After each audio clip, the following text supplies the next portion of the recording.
Em 2021, 80% dos arquitetos tiveram aumento na demanda de trabalho, segundo a startup Arcademy. E nossa convidada de hoje faz parte desses profissionais que ajudam a tornar uma casa um lar. Thaís Noronha, ela é arquiteta que nos acompanha hoje aqui no Perfil e Negócios, direto de Brasília, sede do canal Empreender. Seja muito bem-vinda, Thaís. Obrigada pelo convite. Imagina, vai ser uma conversa maravilhosa. A gente já conversou tanto aqui antes. Então, a gente estava aqui conversando como realmente em 2021, principalmente no período da pandemia, essa questão da construção civil, para a gente que é arquiteto, realmente tivemos uma demanda. As pessoas passaram a olhar por lá. Porque na correria do dia a dia, trabalhando, indo e voltando, as pessoas não tinham tempo para perceber o quanto é importante ter um lar confortável, que abrigue a família de forma... E aí eles passaram a perceber que a qualidade ergonômica do ambiente, a qualidade de estar no dia a dia, de levar o home office para casa, e isso aumentou. Eu vi muitos clientes ligando desesperados. Eu preciso aumentar minha sala, eu preciso ampliar minha cozinha, eu preciso de uma casa nova. Muito bom. Thaís, você começou a trabalhar ainda jovem, né? E foi atendente em cartório, trabalhou no telemarketing, até mesmo coordenou uma escola de língua inglesa. Como que todas essas experiências te ajudaram a ser empreendedora? Como eu penso, o que acontece? Eu sempre pensei em ser administradora, tanto que foi a minha primeira formação. Eu fiz administração antes de pensar em fazer arquitetura. Eu pensava em ter negócios. Eu pensei sempre em ter alguma empresa, sempre estar nesse mercado, sempre foi meus olhos sempre brilhou com isso. E comecei trabalhando em cartório, em vários, desde muito cedo, para poder ter meu próprio dinheiro, ter minha própria independência. Fui morar só com 17 anos. Uau. Então isso fez eu ter minha dependência financeira com 17 anos. E nisso, fazendo um estágio, através da administração, fui para um escritório de engenharia que prestava serviço para um banco em fazer laudos de vistoria. E fui me apaixonando por esse mercado, fui vendo que é interessante e eu abri uma empresa de financiamento para poder atender esse mercado de financiamento habitacional. Então, não era arquiteto, não trabalhava diretamente com a construção civil, só através de financiamento. E fui me apaixonando cada vez mais por esse mercado de construção civil, de obra, do lar, de meu projeto, e me tornei arquiteta. Mas a minha cabeça, eu sempre falo, quando uma pessoa me pergunta, Gal, se eu sou arquiteta, urbanista, qual a minha profissão, eu primeiro falo que sou empresária, antes de falar que sou arquiteta. Por quê? Porque hoje, no meu dia a dia, eu me vejo mais como empresária do que como arquiteta. Em toda a função de todas as empresas que eu coordeno, como a equipe, com meus funcionários, a parte de projetar e criar não ocupa mais do que 30% do meu dia. E sim, a parte de empreender e gerenciar o meu negócio ocupa mais de 70%. Uau! E você tem vários negócios, né? Sim. Hoje eu tenho 3 empresas formatada no mercado, que é a primeira que eu abri, que é a Efetiva, junto com a minha sócia, Jéssica Brasileiro. Há 10 anos a gente fundou a Efetiva e o nosso intuito sempre foi financiamento habitacional. Sim, a gente tem uma prestação de serviço com alguns bancos, que a gente tem um contrato, que os bancos permitem que a gente faça esse financiamento, sem o cliente se preocupar em ir na agência, aquela fila, aquele tempo cansativo, a gente presta, além do financiamento, qualidade para o cliente. E depois, com isso, foi surgindo que eu fui fazer a faculdade de arquitetura. Sim. Aí eu abri a minha empresa de arquitetura, fazer projeto. Até então eu fazia projeto. Era a financeira e projeto. Com o projeto, como arquiteto tem esse olhar crítico, aí você ia na construção, não ficava do jeito que você queria, você ia lá naquela cozinha, não estava do jeito que você desejou, o cliente reclamando, insatisfeito. Eu me vi realmente dentro de uma construção. Peguei assim, sabe quando você cai ali de paraquedas numa obra? Uau. Porque um foi abandonado por uma construtora? Sim. Eu falei assim, vou abrir uma construtora para atender os meus clientes com mais qualidade. Gente, que mulher corajosa! É porque aí a gente ainda está falando de um ramo que é extremamente masculino. Muito. E nossa, no começo, eu vou ser bem sincera, eu sofri muito preconceito. Por ser jovem, por ser mulher. Principalmente por ser mulher. Sim. Até hoje a gente tem essa questão, mas você toca obra? E principalmente, você é arquiteto e toca obra? Como assim? Eu falei assim, sim. Por quê? Ninguém faz nada grandioso sozinho. Eu tenho uma super equipe junto comigo. Então, a gente está ali tocando uma obra para o nosso cliente com equipe. Hoje mesmo eu tenho 12 funcionários, entre engenheiros, arquitetos, que vai prestar um serviço de qualidade. Então, simplesmente eu estou ali fazendo uma gestão de uma obra para você, com qualidade, mas eu tenho pessoas, cada um responsável por cada etapa da sua obra. Que seja no projeto estrutural, que seja no dia a dia da obra, que seja no projeto hidráulico complementares da sua obra. Isso que faz a sua obra ter uma qualidade e ser eficiente. Sim, não, e você pegou toda a cadeia, né? Sim, aí eu brinco um pouquinho lá no escritório, que eu falo que nosso escritório é como uma hidrelétrica. Uma coisa vai funcionando através da outra e acontece. Porque assim, eu vejo que cada uma se interliga. Porque o meu cliente chega no escritório para procurar o financiamento. Sim. Ele aprova o financiamento. Tá, e agora? Eu estou com um crédito aprovado. O que eu faço? Eu preciso de um projeto para poder pegar para esse financiamento ser efetivado junto com o banco. Uhum. Ele precisa de um arquiteto que realize esse projeto. Aí a gente já está ali, já atende ele nessa parte de realizar o projeto. O projeto está pronto, lindo e maravilhoso, aprovado. Preciso construir, fazer esse projeto sair do papel e se tornar um sonho do nosso cliente. Aí vem a parte da construção. Uau! Olha, Thaís, um passarinho me contou que você sonhava em ser administradora, né? Como é que foi isso? Essa expertise sua fundamental para empreender, não é? A gente pensa assim, como a gente forma na faculdade, desculpa, a gente ainda tem um pouquinho de... O pessoal fica no mercado falando quem faz administração é porque não sabe o que quer fazer da vida. Ainda esse preconceito, né? Temos esse preconceito no mercado. Mas, na minha verdade, eu queria realmente entender como funciona uma empresa. Por isso que eu realizei a faculdade de administração. Só que quando você termina a faculdade de administração, você precisa administrar algo. Ou você vai ser funcionário de um banco, que eu não me vejo assim, imaginem eu com esse momento de criatividade, como arquiteta que hoje eu sou, mas na época eu não pensava, mas sempre fui muito criativa, ficar fechada. Sim. Eu não me via fechada no ambiente, de forma alguma. E não me via também nessa questão de trabalhar em multinacionais, daquela questão da rotina, aquela questão de meta, daquela função de uma multinacional. E eu falei assim, eu preciso agora utilizar uma empresa, eu preciso utilizar a minha questão da minha faculdade de administração para abrir uma empresa. Perfeito.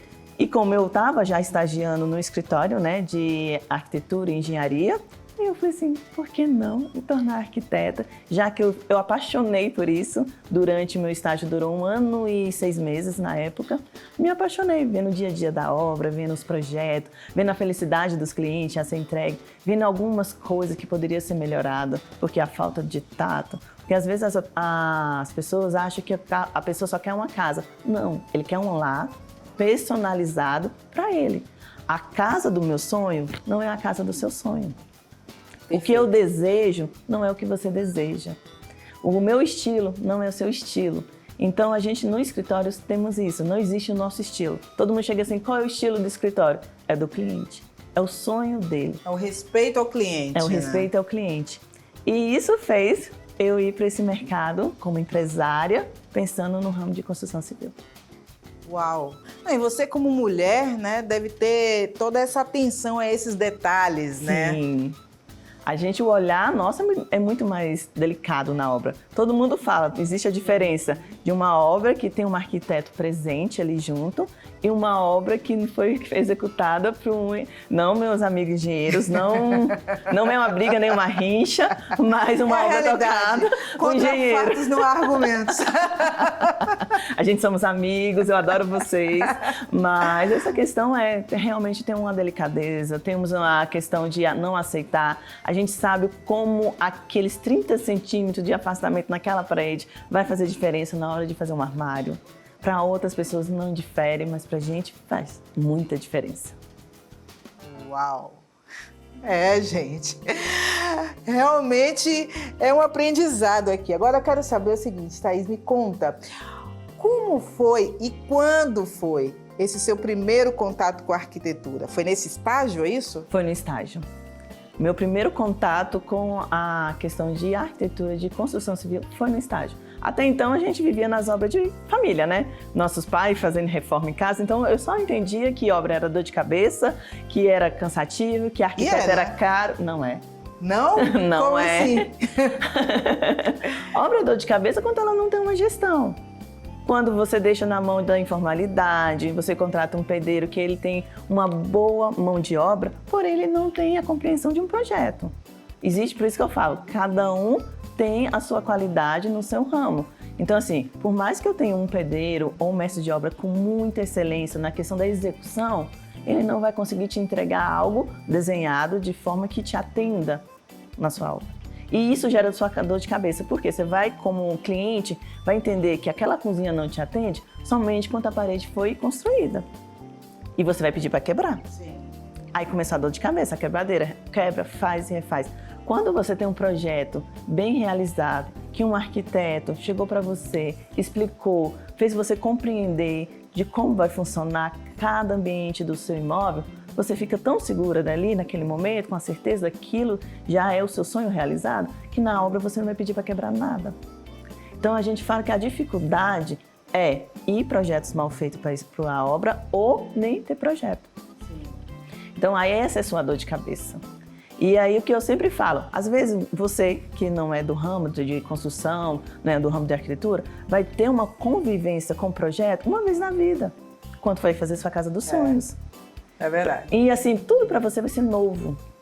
A gente, como um profissional, deve ter a paciência de te explicar o motivo de cada decisão. Passo a passo. O passo a passo e o motivo de cada decisão. Não deixar simplesmente assim, vou poderar, lógico, seu estilo, seu gosto, o que você deseja, mas fazer você compreender que é tão necessário ter aquele afastamento para poder atender um chafre na hora de fazer a ventilação da sua casa, que é tão necessário a gente aumentar um pouquinho aquela garagem para quando você tiver um carro maior, você conseguir abrir todas as portas. Vocês já pensam em futuros problemas que podem ocorrer, né? Que pode ocorrer. Então, um projeto bem realizado, você para de ter dor de cabeça na obra.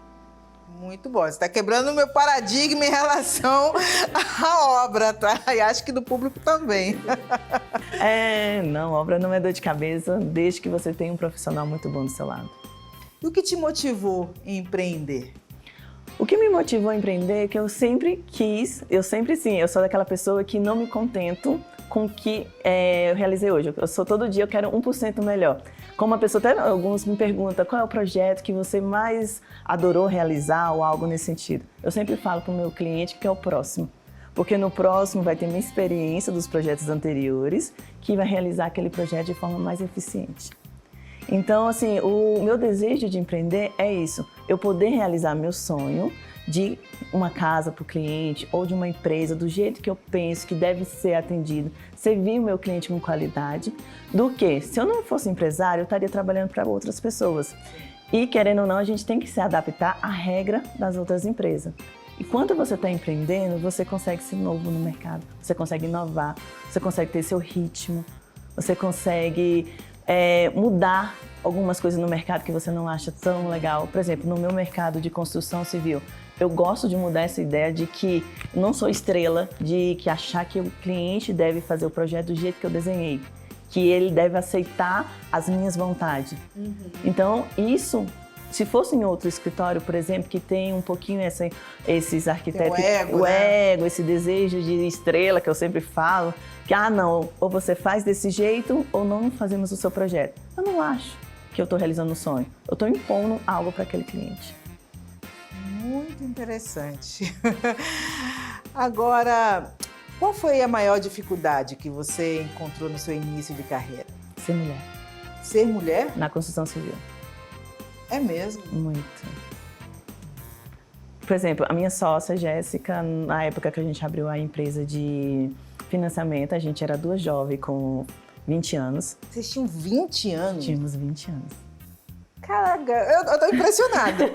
Era duas jovens com 20 anos abrindo um escritório de financiamento, pegando um contrato com um banco, realizando um contrato com um banco. E aí no começo as pessoas não colocavam muita fé. Duas mulheres jovens, será que vai dar conta de realizar meu empreendimento? Porque a gente realiza financiamento também de empreendimento, não só da casa. Por exemplo, a gente tem grandes construtoras que a gente pegou em prédio com 20, 30, 100 unidades para realizar o financiamento. E no começo, as pessoas achavam que a gente não teria essa capacidade por ser mulher e ser jovem. Dava mais, como eu vou falar, dava prioridade para escritórios que eram, os donos, proprietários, eram homens. A gente sentia. E depois, com o tempo, as pessoas foi notando a nossa qualidade do nosso trabalho, o fato dos nossos processos, como financiamento, não voltar para pendência, a gente tem uma agilidade. Aí essas construtoras foram abrindo os olhos através de alguns corretores que foi abrindo oportunidade para a gente. Teve muitos corretores que chegavam, meio que compravam uma briga com a própria construtora para passar o processo no nosso escritório do que no escritório indicado. Sim. Devido que eles receberiam mais rápido, né, essa questão do financiamento, e com isso ele entregaria o imóvel mais rápido para o cliente, a comissão dele, e eles entenderam que isso era uma expertise muito boa para eles fazer o processo junto com nós, devido à nossa agilidade. Sim. Aí as construtoras foram observando que o nosso processo levava 15 dias, quanto tinha outros que levava 60 dias. Uau! Vocês fazem 15? Depender, a gente já chegou a fazer processo em 5 dias, para você ter ideia. Uau! E com isso, não teve volta. Aí a gente também foi abrindo os olhos da questão da Caixa, a questão do banco, né? A gente foi abrindo os olhos dos bancos que a gente trabalha com a parceria, de que forma que eles também não tinham pendência. Porque para eles gerar pendência é retrabalho dentro de um banco. Claro. Então, eles não tinham pendência, não tinham ouvidoria contra eles do cliente insatisfeito ou algo. E várias agências foi entrando em contato conosco e mandando os clientes que iam lá na agência para pedir o financiamento e pedindo para a gente realizar diretamente no nosso escritório. Uau! Ai, gente, vontade de seguir direto aqui, né? Mas a gente vai ter que ir para o intervalo. Mas, é a empatia em qualquer área profissional que faz a diferença, né? E a Thaís mostra isso. Mas a gente vai ver mais já já no segundo bloco de Perfil e Negócios. Fica com a gente.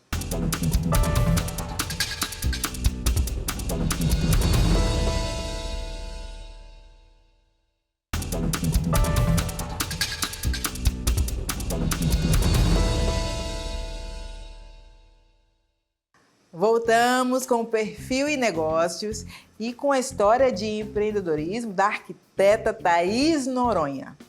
Aliás, Thaís, melhor do que a gente ficar aqui falando do seu trabalho, é a gente acompanhar de pertinho uma obra que a Thaís está e também o escritório dela.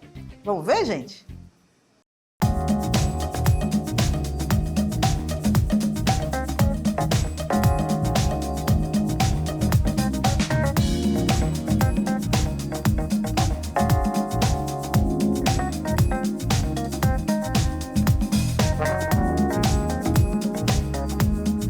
Eu faço questão de visitar cada obra, cada projeto do meu cliente, porque eu sonhei aqui no escritório junto com eles. Então, o sonho que a gente idealizou aqui deve ser executado conforme eles imaginaram. E isso, cada detalhe faz muita diferença.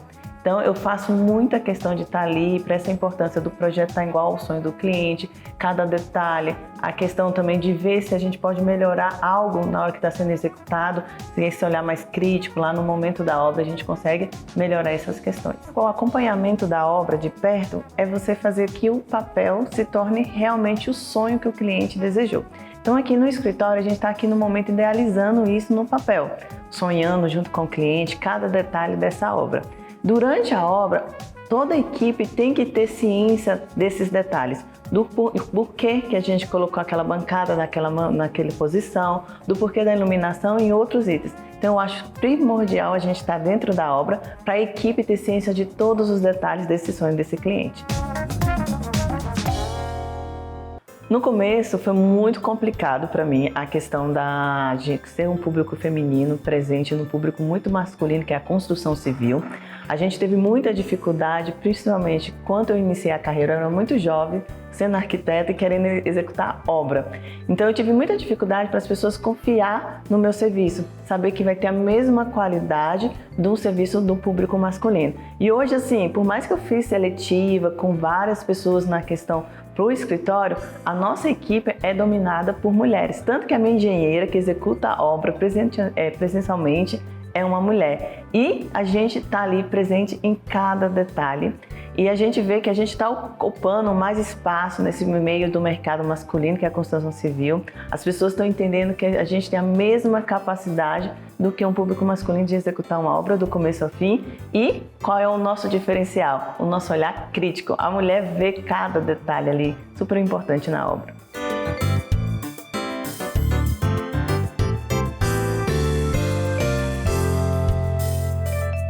Meus principais pontos que eu observo na obra, se o cliente está satisfeito com a questão da obra. Porque muitas das vezes a obra é um filho nascendo. Ela demora 9 meses, 1 ano, 1 ano e meio. Muitas das vezes a ideia é mutável. A gente projetou que um sonho. No decorrer que ele foi executando esse projeto, a obra, ele foi pesquisando algumas coisas no mercado e viu que era super necessário isso ter na obra dele. Eu acho que, como profissional, a gente tem que entender esse lado do cliente. Mudar algo na obra é primordial que possa atender o cliente do começo ao fim. Então, muitas das vezes o cliente tem a dificuldade de quê? Fez o desenho aqui e achou que aquilo era o final. Realmente era o meu sonho, fez aqui. Mas conforme, igual você comprar um carro novo, você vai olhando aquele carro todos os dias e vai vendo vários carros na rua. E você vai observando que pode melhorar. E isso é primordial também estar dentro da obra. A nossa maior dificuldade na obra, hoje como eu vejo, é a questão da mão de obra. Eu vejo porque a gente tem a questão salarial muito diferente entre as pessoas que estão ali executando obra. Muitas das vezes as pessoas não tratam tão bem as pessoas que estão ali executando a obra, acham que é um operário, um pedreiro que tem um tratamento diferente. Como eu vejo na minha obra, o tratamento de todas as pessoas que têm que estar na obra tem que ser igual, de forma que eles têm que entender que estão valorizados, que é muito importante, desde um servente ali que faz a massa para o pedreiro, como até um engenheiro, porque sem nenhuma parte dessa, por exemplo, sem nenhuma pessoa dessa equipe, a obra não executa. Então hoje eu vejo qualificar a mão de obra e fazer que todo mundo entenda que ele é primordial durante a obra. Hoje eu tenho uma relação muito leve com trabalhadores. Eu trato todo mundo como eu entro na obra, todo mundo morre até de rir. Que até o pedreiro, o servente, as pessoas com cargos maiores, entre outras pessoas, eu trato super com leveza, de igual por igual, porque eu tenho todos os dias a aprender. Tem gente que está ali na obra que tem 40 anos de obra. Eu nem de idade eu tenho isso. Então, assim, eu acho que a gente tem que ter a humildade também de aprender com quem já vivenciou muito a questão de obra. Então, essa troca de energia, essa troca de ideia com todo mundo que está junto à obra, eu acho primordial. Então, a gente não tem que entrar na obra como eu sou arquiteta, achando que eu tenho um cargo maior, que as pessoas estão inferior a mim. De forma alguma. Eu faço questão de tomar um café com eles. Se for um dia que eu estou numa obra distante, até comprar uma marmita e almoçar junto com eles.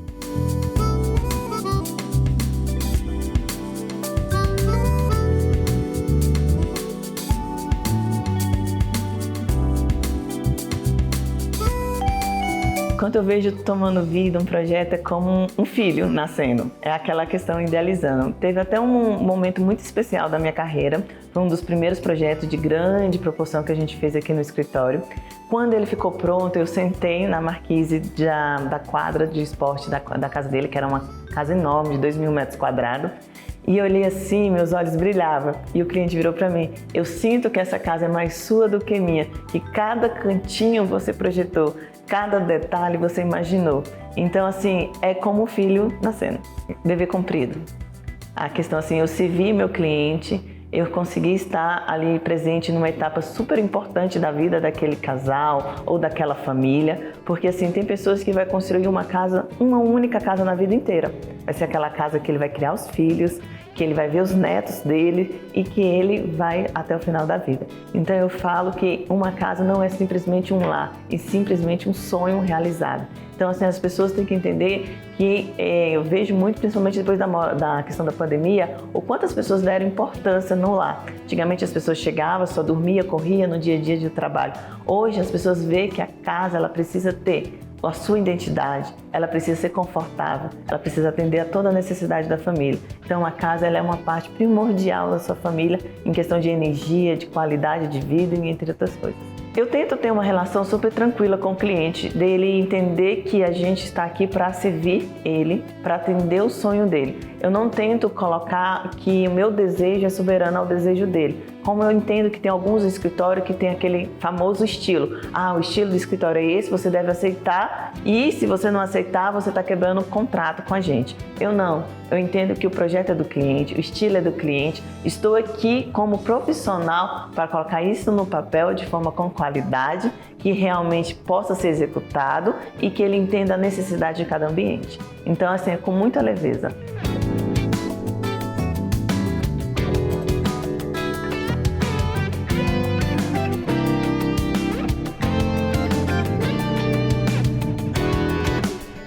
A gente tinha um escritório que a gente atendia uma classe média-baixa. Então a gente pensou em montar um espaço que a gente alavancasse para o próximo nível do nosso escritório, que a gente veio atendendo clientes cada vez maiores, clientes com potenciais de ter casa de 970 metros, e entre outras coisas. Então o nosso foco de ter esse escritório hoje aqui é devido à centralização dentro de Brasília, conseguir atender o Brasil inteiro e atender vários níveis de cliente, classes de cliente, e questão de projeto também, porque a gente lida com residencial, comercial, institucional. Então hoje a gente pensa em atender um leque maior de clientes.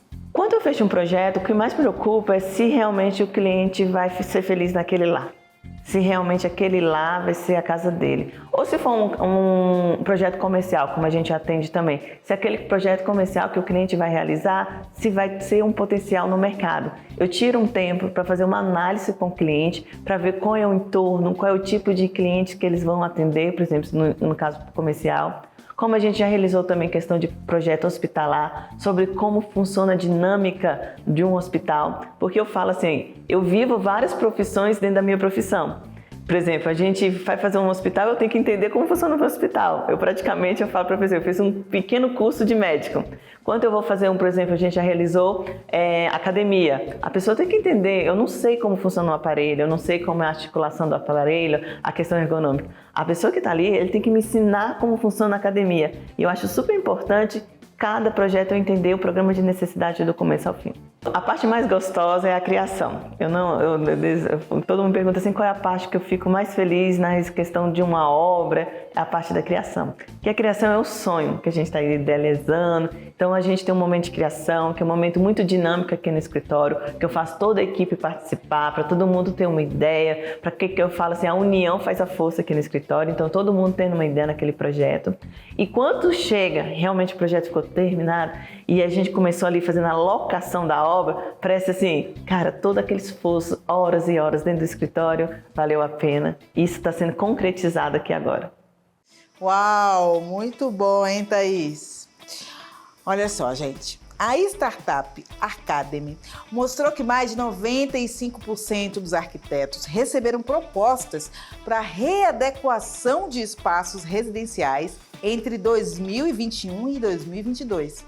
Também teve um aumento de mais de 65% na demanda por criação de espaços para trabalhar em casa. Uau! Thaís, você já fez mais de 100 projetos, né? Entre casas de luxo, prédios, hospitais, shoppings, clínicas, condomínios. Você também sentiu esse aumento dessa demanda para o home office fazer parte do projeto?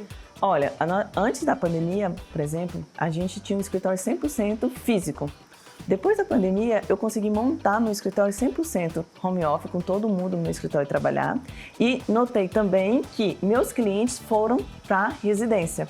Então, tanta gente se adaptou. Por exemplo, eu trabalho 3 vezes na semana em campo, só em campo, e atendimentos pontuais presenciais para meus clientes, o resto é tudo home office. Eu fui uma dessa pessoa que teve que se adaptar, readequou a casa e fazer o home office, e vi muitos clientes até mudando de residência por não ter nem espaço. Por exemplo, cliente que tinha apartamento ou algo nesse sentido, que não tinha espaço para readequar a sua casa. Colocar um home office ou colocar um espaço de lazer maior para a família, porque viu que não podia sair com tanta frequência para parque, shopping, entre outras coisas. E aí isso fez com que a nossa demanda de serviço aumentasse, eu coloco assim, uns 80%. Uau! Eu fiz, assim, desses 100 projetos, eu falo que nesses últimos 3 anos foram os 80%. Uau! Caramba! E você faz projetos tão diferentes, né? Qual a diferença de administrar uma obra de shopping e de uma casa? Quais são as diferenças? Se eu falar sinceramente em questão de tempo e demanda, é a mesma do escritório. A pessoa fala assim, nossa, um shopping é algo maior. É só escala. Mas a questão do meu cliente ali que está fazendo a residência, ele tem um programa de necessidade às vezes até maior do que um shopping. O shopping às vezes ele só quer 3 pavimentos livres para depois no futuro ele alugar, as lojas que alugar for fazendo um layout conforme o tamanho que é do aluguel. Então assim, por exemplo, o shopping que eu realizei foram 5 pavimentos livres que eu entreguei com a fachada, sim, teve uma estética da fachada, claro, mas a parte interna vai ser adequada conforme os aluguéis. Uhum. Agora, na casa, não. A casa tem que pensar até onde vai ficar o ponto do filtro. Ponto? Do filtro de filtro? água. A gente, como arquiteta, a gente pensa até onde vai ficar o ponto do filtro de água. Tá vendo a demanda como fica maior? São mais detalhes. São mais detalhes. Em questão de horas trabalhadas, eu falo que equivale. Se a gente for pensar nisso. Em questão, por exemplo, agora um projeto que tem uma delicadeza maior são projetos hospitalar, tipo um hospital, uma clínica, devido à questão de vigilância sanitária, fluxo de contaminado, entre outras coisas, aí eu não comparo com questão residencial. Mas comercial em si, é igual você fazer uma residência com o cliente. Uau! Agora, Thaís, falando mais do seu lado administradora, tá? Como é administrar o próprio negócio? É um desafio todos os dias, porque a gente lida com pessoas, então a gente tem que lidar, ser humana para essa parte, lidar com os nossos funcionários, com as pessoas, com a ansiedade do nosso cliente. A gente lida com a questão também, no Brasil, né, questão que não é fácil para a gente no Brasil, a questão de empresa, de impostos, de outras coisas. Então a gente tem um pouquinho dessa dificuldade. Temos também a questão do dia a dia, da família. Eu sou mãe do Eduardo Noronha, tem 7 anos. Então, assim, é uma logística para você colocar toda a sua demanda em 24 horas. Mas, assim, eu entendo que você desenvolvendo um bom processo, você tendo um bom processo claro dentro da sua empresa, ela consegue funcionar sem você estar ali presente 24 horas. Eu viajei recentemente, fui para fora do Brasil, fiquei 16 dias fora. Meu desespero, né? Porque a empresa para mim é como se fosse o meu filho. É um filho, isso. Claro. E eu bati um desespero que eu acho que estava desesperada. Gente, vai funcionar? Será que eu vou conseguir? Será que vai acontecer a questão da obra, a questão do escritório, os projetos? E foi me gerando ansiedade. Mas eu vi que a minha equipe, com o meu processo desenvolvido, tudo aconteceu super bem. Uau. Agora, a minha dedicação como administradora é deixar claro qual é o nosso processo, nossos valores, nossa visão, para todo mundo conseguir ter a mesma comunicação com o cliente. Porque não adianta eu, como dona, proprietária, junto com minha sócia e outros negócios, a gente pegar e falar que quer algo se eu não ensino, se a gente não tem a mesma visão com a equipe, se a gente não para um tempo de qualidade para sentar com essa equipe, conversar, desenhar um bom processo, treinar. A gente paga treinamentos externos para a equipe conseguir se capitalizar cada vez melhor no mercado, entre outras coisas. Muito bom.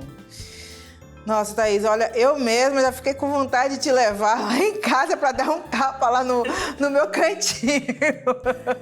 Ou a gente começar uma casa nova. Mas, ó, a gente vai para um rápido intervalo, mas volta já já. Não sai daí, hein?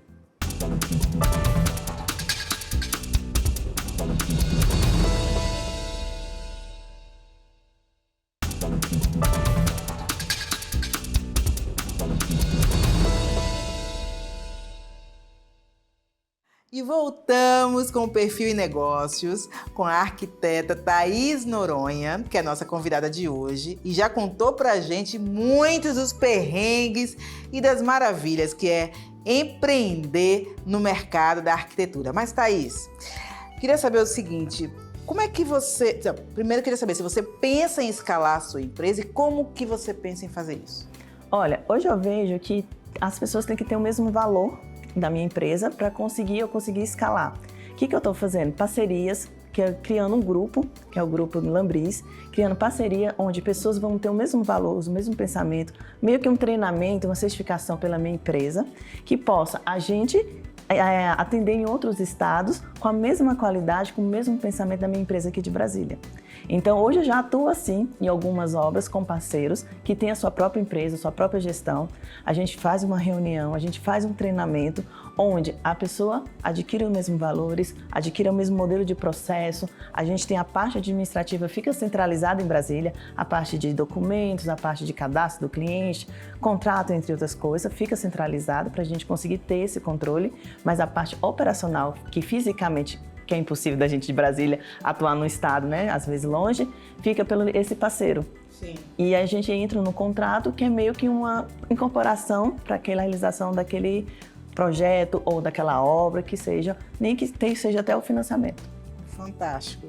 Essa é a sua meta na sua empresa ou Sim. tem alguma? Eu tenho duas metas. É conseguir abraçar o Brasil inteiro, né? Meu sonho. Ou até fora, gente. Eu tô aqui no Brasil. Não? Por que não? Depois que eu voltei agora, pensei em fazer várias coisas externas também.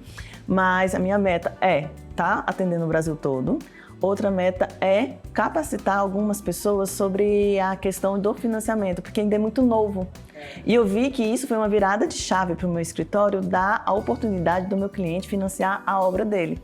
Porque muitas das vezes a pessoa não tem o capital todo para realizar o sonho dele. E aí engaveta aquele projeto. O projeto ficou maravilhoso, ele viu que todos os desejos dele estão ali, o sonho da família dele, porém na hora de executar, ele não tinha todo o recurso próprio para poder realizar aquela obra. Sim. E infelizmente a gente também vive um pouquinho, né, dessa oscilação de inflação, aumenta um pouquinho o material, volta, e ele até fica inseguro de iniciar a obra só com recurso próprio. E quando eu dou a oportunidade para ele realizar aquela obra financiada, ele fica mais confortável, por mais que ele tenha um recurso, porque ele sabe, sim, o financiamento, na hora que ele terminou a obra, ele viu que deu tudo certo, ele vai lá e quita o financiamento e a obra dele não parou em momento nenhum. Ou ele pode pagar as parcelas no decorrer dos anos e usar o recurso próprio dele para fazer outros investimentos, empreender também, né? Claro, claro. Não, é super interessante, porque assim, eu, por exemplo, né, e acredito que muita gente de casa também, eu tenho pavor de financiamento, de dívida, ter dívida, sabe?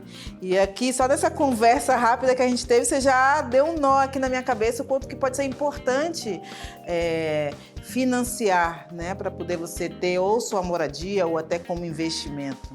Não, porque hoje eu vejo aqui o que acontece. A gente pensando em questão de investimento. Se eu tenho um recurso próprio hoje, que é minha liquidez, né? Porque imóvel é um patrimônio que a gente não tem liquidez. Você pode ir lá, você imobiliza seu dinheiro. Se eu tenho uma disponibilidade de um dinheiro com liquidez, eu posso fazer várias coisas. Empreender, se eu sou um proprietário de um negócio, ampliar meu negócio, ou fazer um investimento em bolsa de valores, entre outras coisas.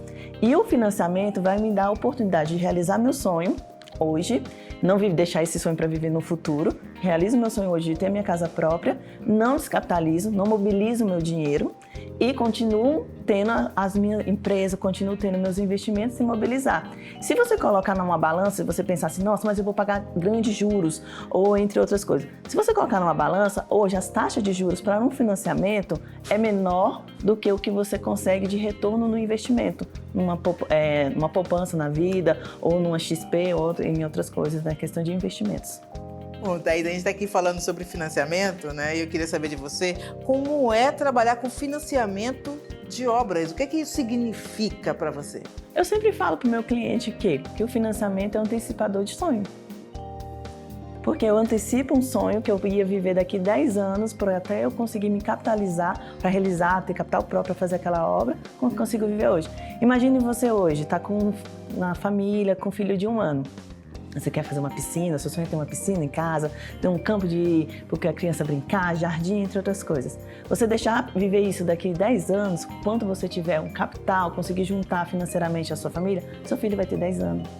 Ele não vai aproveitar essa piscina, ele não vai aproveitar esse jardim. Então hoje, com o financiamento, te dá essa oportunidade de você vivenciar isso hoje, não deixar seu sonho para o futuro. E hoje a gente tem um mercado aí de questão de aluguel e tudo. Se a gente comparar mais ou menos a passagem de aluguel em determinadas regiões nobres que você for morar, é o mesmo de uma passagem de um financiamento. Sim. Então, você deixa de pagar um aluguel e vai viver no seu imóvel, do seu sonho. E outra coisa, como arquiteta, como empresária, como a questão de empreender, eu vejo que 80% dos negócios que realizo no meu escritório só acontece porque a gente vai fazer o financiamento. Porque o cliente fosse fazer com recurso próprio aquela obra, ele não ia fazer o projeto. Porque ele não tem recurso para fazer a obra, não faz sentido ele fazer o projeto naquele momento. Ele até pega um orçamento com a gente para entender como fica o valor de um projeto, mais ou menos quanto ele custaria para realizar aquela obra. Quando ele entende o custo que ele vai ter, ele para naquele momento e fala assim, eu não tenho esse capital hoje para realizar esse sonho. Então eu vou dar uma pausa aqui com a minha família, a gente vai se reestruturar financeiramente e vamos continuar esse sonho quando a gente tiver o capital próprio. Quando a gente possibilita para ele, fala para ele que a gente tem a possibilidade do financiamento, isso acontece em menos de 3 meses, 4 meses, dependendo. Então, isso que eu queria saber de você, porque a nossa economia é uma bola de neve, uma loucura. Né?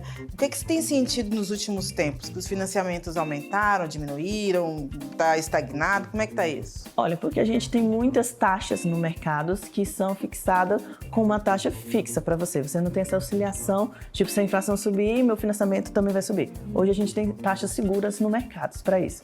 Então, nessa questão da inflação, eu me sinto mais seguro tendo uma liquidez na minha conta, de alguma forma, e ter um financiamento com o banco. Porque se eu precisar de um dinheiro de emergencial, eu tenho como.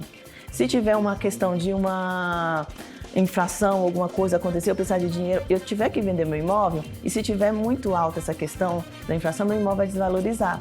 E eu não tenho liquidez. Então, pensou? Eu me sinto mais segura eu tendo um dinheiro com liquidez do que eu mobilizar aquele dinheiro. Se eu precisar de emergência para poder reestruturar alguma coisa na minha família, questão de saúde, entre outras coisas, eu não vou ter que vender aquele imóvel rápido. Vendendo um imóvel rápido, ele vai ter uma desvalorização. Sim. Então, meu cliente, quando ele entende esse cenário, ele se sente muito confortável em fazer a casa, a obra dele, através de um financiamento. Mas os juros aumentaram, né? De 1 ano, 2 anos para cá. Mas né? Os juros aumentaram, mas a gente vivia um cenário, como eu digo, de mãe. Não é que os juros aumentaram algo extraordinário, a gente viveu juros muito maiores do que a gente vive hoje. A gente já teve taxa de juros aí 12%, 13% ao ano. Hoje a gente vive um 8,9% ao ano, por exemplo. Dependendo do seu relacionamento com o banco, existem algumas variáveis. Mas a gente viveu um sonho, um momento que era uma taxa muito boa, uma vantagem muito boa. Não era que as taxas aumentaram hoje. Mesmo com esse aumento, se você colocar o seu dinheiro para investir, você tem um retorno maior do que o juro que você está pagando. Entendi. Entendeu? E hoje vocês trabalham com quais tipos de financiamento, além de financiar obras? A gente trabalha com imóvel pronto, imóveis em construção, que são terreno de construção, que você adquire tanto o imóvel quanto o terreno. Só a construção, às vezes você já tem um terreno e tem um desejo de construir naquele terreno. O imóvel pronto, que são imóveis unidade de pessoas que já estão prontas, que são imóveis novos, por exemplo, de uma construtora que lançou um empreendimento. Imóveis usados, que são de terceira, pessoas vendendo. E reforma, também, você quer reformar seu imóvel. E ampliação, que tem uma diferençazinha. Reforma é não aumentar a área do seu imóvel. Ampliação, eu estou aumentando um pouquinho a área do meu imóvel. Então a gente tem essa gama, fora consórcio, entre outras.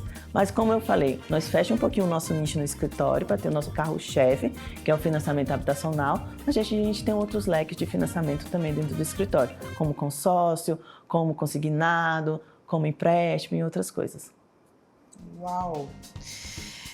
Bem, eu queria saber de você agora como é que foi montar a equipe dos sonhos especializada do jeito que você desejava. Aliás, conta pra gente os desafios de criar uma boa equipe e ser uma liderança dentro do próprio negócio. Um dos maiores desafios que eu entendo é que a nossa escola não ensina a gente para ser empresário, ensina a gente para trabalhar para outras pessoas. Mesmo a de administração? Mesmo a de administração. A questão, a própria, vamos colocar lá no ensino médio, ensina você fazer um curso para poder você trabalhar numa empresa. Não ensina você a fazer uma gestão. Olha, quanta gente vê, quantos médicos, quantos advogados super bons na profissão, porém não consegue ter uma gestão tão boa do seu escritório. Sim. Eles são ótimos como os médicos, porém a parte financeira do escritório, a parte de negócio do consultório, do escritório dele, não funciona, porque eles não têm essa visão de empresário. Então, hoje a minha dificuldade é fazer minha equipe entender que não é eu somente que tem que ser empresária, todos nós dentro do escritório temos que pensar como empresário. Porque se ela não fazer bem o serviço dela, não atender bem o cliente, eu não vou ter condições de manter aquele escritório por um longo tempo. Sim. A gente vai falir. A sua equipe ganha também, recebe uma porcentagem do que vende, né, nessa coisa de ser sócio, né? Hoje a gente não trabalha com essa, hoje eu não trabalho com essa questão de associado dentro do escritório, que eu tenho um CNPJ associado e contratados. Estou imigrando para isso. Eu tive que meio que fazer eles entender a cabeça deles, fazer eles entender que se eles forem associados, eles têm que também pensar como empresário, como a questão de negócio do escritório, para assim eu conseguir trabalhar essa parte de associados. Então hoje o meu escritório são contratados que têm bonificações conforme a nossa produtividade. Como a gente meio que coloca um preço no projeto? É com horas trabalhadas. Um exemplo simbólico, um projeto de 100 metros quadrados para uma residência, eu vou levar X horas para poder fazer aquele projeto. Se eu conseguir cumprir aquele projeto em quantidade de horas, a gente teve lucro naquele projeto. Em quantidade menor de horas. Isso, ou na mesma hora que eu especifiquei, porque lá já está meu lucro, está meu custo, despesa, tudinho, quanto eu passei o orçamento para o meu cliente. Se eu levei mais tempo para realizar aquele projeto, a gente teve um prejuízo. Aí a gente tem que entender, o mais tempo foi por a qualidade nossa não estava boa, ou a gente deixou o cliente muito solto e ele não conseguiu compreender o projeto dele, ficou insatisfeito, ou a gente teve algum atraso, entre outras coisas. Aí a gente tenta entender o que aconteceu naquilo para não se repetir no próximo projeto. Porque cada projeto ele tem que se se pagar. Para a gente não viver um cenário que eu preciso de todo dia, desesperadamente, buscar um projeto novo para poder bancar as contas do escritório. E ficar cheio de projeto e não atender a demanda dos nossos clientes com qualidade. Uau! Olha, nossa próxima pergunta eu queria saber o seguinte: qual foi o cliente ou obra mais marcante de sua trajetória enquanto arquiteta? Eu acho que foi meu primeiro projeto, assim que eu falo assim, não o primeiro projeto grande, mas o primeiro projeto que eu fui para a obra, realmente para a obra. O que aconteceu? Eu realizei uma reforma de uma área de lazer de uma cliente e é uma baita reforma, porque a área de lazer dela é 2.000 metros quadrados, onde a gente ocupou tudo. Sabe que você pensar um dia ficar a ducha? Eu tive que pensar porque a gente ocupou o terreno inteiro. Caramba. Então teve um grande programa de necessidade entre quadra, entre piscina, churrasqueira, fireplace, jardim, lago. Teve muitas necessidades nesse terreno. E aí eu fiz esse projeto grande, foi o meu primeiro projeto assim com topografia muito grande, entre outras coisas. E a construtora meio que não deixou a cliente muito feliz no momento da construção que ela contratou. E foi meio que uma indicação minha, que na época eu não trabalhava ainda de frente nessa questão de obra, e eu senti que meio que uma obrigação de estar junto com ela. Sim. E eu queria que aquilo realizasse, aquele sonho, aquele brilho no olhar de arquiteto, eu queria que aquilo ficasse igual ao projeto. Eu queria que aquele projeto fosse realizado conforme a cliente sonhou. E não era barato, ela estava dispondo de muito, ela não era financiada essa construção, ela estava dispondo de capital próprio, com muito esforço, com o suor dela, da família dela, e eu vi que precisava que esse sonho fosse realizado. E eu me vi todos os dias indo para a obra, sendo que não era obrigação minha, do meu próprio bolso, pagando meus custos, como gasolina, alimentação, indo todos os dias na obra para realmente realizar. Aí, no final do dia, eu lembro isso como hoje, era véspera de Natal, a gente sentou na bancada, porque tem até bancada na quadra, a gente sentou na bancada, eu, o esposo dela e ela, e aí eu olhei assim, e deu aquela vontade até de chorar. Aí ele falou assim: Thaís, eu sinto que essa casa é mais sua do que minha, porque eu vejo cada detalhe aqui, quanto você brigou para isso acontecer igual, quanto você quis que isso acontecesse. Eu fico muito feliz por ter acontecido assim. Não, ouvi isso de uma cliente, caramba! Aí assim, em véspera de Natal, ele conseguiu passar o Natal com a família dele, a festa na casa dele, mas assim, foi muito gratificante. Olha, Thaís, eu confesso que eu ficaria horas aqui conversando com você. Eu amei a nossa conversa, de verdade. Realmente você tem um trabalho fantástico. Eu quero conhecer ainda mais, tá? Inclusive, muitíssimo obrigada pela sua presença, pela sua simpatia e por você compartilhar tantas histórias e tanta sabedoria. Nossa, eu que fico muito feliz pelo esse convite, pelo esse espaço para falar um pouquinho do meu negócio com vocês. E foi muito, muito especial para mim esse momento. Como diz eu, foi outro momento marcante na minha carreira é estar aqui com vocês hoje. Olha, Thaís, que lindo, tá? E caramba, me faz até me emocionar, sabe? Conversar com você, porque eu tô vendo a emoção nos seus olhos, né?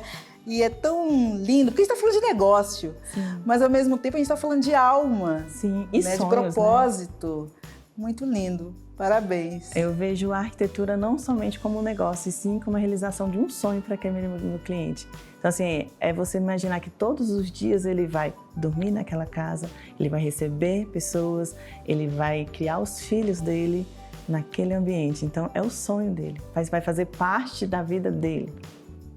Uau! Eu não poderia deixar de dar a dica que no portal do Sebrae tem um guia completo para você que quer, assim como a Thaís, montar seu escritório de arquitetura. Afinal, mais que apenas um apartamento, uma casa, a arquitetura, como diz a própria Thaís, é realizar sonhos. Até o próximo Perfil e Negócios comigo, Maria Gal, e mais um convidado especial. Então, fique ligado na programação aqui do canal Empreender, porque você já sabe, né, gente? Assistir já é um excelente negócio. Um beijo!